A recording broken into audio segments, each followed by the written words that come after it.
हूं आपके साथ मनीषा सिंह और आप देख रहे हैं प्राइम न्यूज। तो चलिए शुरू करते हैं खबरों का सिलसिला। इससे पहले आपको हम लिए चलते हैं देहरादून, जहां सीएम धामी लाइव आ रहे हैं। क्या कुछ वो कह रहे हैं आपको भी सुनवा देते हैं।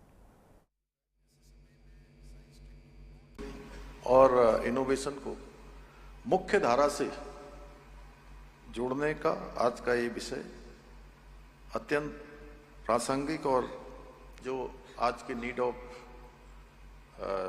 आवर समय की जो आवश्यकता है, मैं इस अत्यंत और महत्वपूर्ण कार्यक्रम के आयोजन के लिए द पायनियर समाचार पत्र समूह और उत्तराखंड राज्य विज्ञान एवं प्रौद्योगिकी परिषद यूकॉस्ट और उनकी पूरी टीम को मैं बहुत धन्यवाद देता हूं कि उन्होंने हमारे बच्चों के लिए एक अच्छा कार्यक्रम यहां पर आयोजित किया है।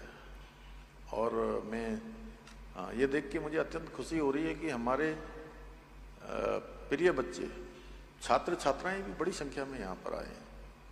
और उससे भी अच्छा मुझे क्या लग रहा है कि हमारे ये जो बच्चे हैं ये कार्यक्रम में औपचारिक रूप से सम्मिलित नहीं हुए हैं कि किसी कार्यक्रम में आए हों और बैठे हों। मैं उनकी जिज्ञासा देख रहा हूँ, टकटकी लगा के यहाँ के जो वक्ताओं के वक्तव्य हो रहे हैं उसको सुन रहे हैं, बहुत ध्यान से सुन रहे हैं। और ये हमारे लिए बहुत अच्छा है। मुझे पूरा विश्वास है कि आज का ये कार्यक्रम उत्तराखंड को विज्ञान, टेक्नोलॉजी और नवाचार के क्षेत्र में नई ऊंचाइयों पर ले जाने के लिए अनेक सुझाव और नई संभावनाएं लेकर आएगा।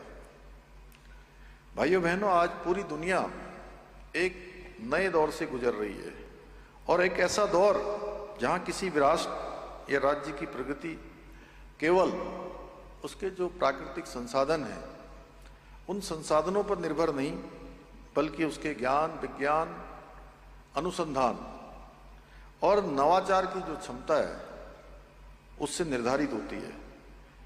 और ऐसे में आवश्यकता इस बात की है कि विज्ञान को केवल लेबोरेटरी और बुक्स तक सीमित न रखा जाए, बल्कि उसे समाज के अंतिम छोर में खड़े हुए व्यक्ति तक कैसे उसको जोड़ा जाए, कैसे उसका अभिन्न हिस्सा बनाया जाए, यह आज की आवश्यकता है। और जब विज्ञान आम जन के जीवन को आसान बनाएगा, सुविधाजनक बनाएगा, उसके समय को कम करेगा, उसकी चुनौतियों को आसानी से उसका हल देगा, तो सच में इसका वास्तविक उद्देश्य तभी पूरा होगा। और इसी सोच के साथ हमें ये सुनिश्चित करना होगा कि उत्तराखंड केवल नई तकनीकों का उपयोग करने वाला राज्य न बने कि नई टेक्नोलॉजी आई है हम उसका उपयोग करें, बल्कि हमें भी रिसर्च, अनुसंधान, नवाचार, तकनीकी विकास का एक सशक्त केंद्र के रूप में हम उभरें। क्योंकि हमको आज प्रकृति के द्वारा प्रदत्त अनेक प्रकार का आशीर्वाद प्राप्त है, जहां हमारे पास एक 70-71% यहाँ की हमारी वन संपदा हमारे पास है। गंगा, यमुना जैसी सदा निरा नदियों का उद्गम स्थान यहाँ है। हिम ग्लेशियर यहाँ पर हैं, एक से एक देव स्थान है, इतने सारे जल के स्रोत हैं। गंगा, यमुना जैसी अनेक नदियां जो वर्ष भर लोगों को जल और जीवन देने का काम करती हैं। और मैं कहता हूं, जब भी मैं कभी किन्हीं स्थानों पर गया हूं तो लोग मुझे पूछते हैं कि भाई वहां पर कितने डेस्टिनेशन हैं पवन जी। आप जैसे जो हमारे बहुत सारे अच्छे लिखने वाले हैं, अच्छे गुणने वाले हैं, लिखना अलग बात है, गुणना अलग बात है। तो तब मैं उनसे कहता हूं कि आप कितने स्थान जानते हैं हमारे राज्य के। वो कहते हैं हम कुछ स्थान जानते हैं, देहरादून जानते हैं, हरिद्वार जानते हैं, ऋषिकेश जानते हैं।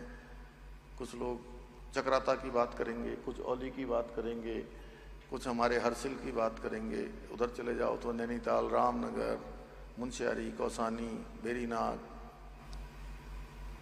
और देव स्थानों की बात करेंगे तो चार धामों की बात करेंगे, हेमकुंड की बात करेंगे, उधर जाएंगे तो आप पूर्णागिरी की बात करेंगे, जागेश्वर धाम की बात करेंगे, आदि कैलाश की बात करेंगे, गिरजा माता का स्थान है रामनगर में, वहाँ की बात करेंगे, धारी देवी का नाम लेंगे, सुरकंडा मैया का नाम लेंगे। मैं कहता हूँ बस इतने ही, कितने गिन पाए आप? 50 भी नहीं हुए होंगे।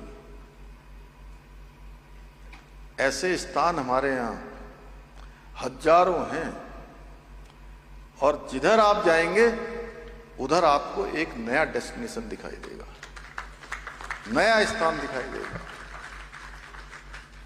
फिल्म डेस्टिनेशन वाले आते हैं हमारे पास, वेडिंग डेस्टिनेशन वाले आते हैं। हम कहते हैं कि आप जहां जाइए वहीं आपको एक नया डेस्टिनेशन दिखाई देगा। आपको फिल्म के लिए माहौल मिलेगा, आपको वेडिंग के लिए माहौल मिलेगा। अच्छा, यहां पर हर प्रकार से एक आध्यात्मिक वातावरण, सुकून देने वाला वातावरण, ऊर्जा से ओत-प्रोत वातावरण, और साथ में अच्छा पर्यावरण।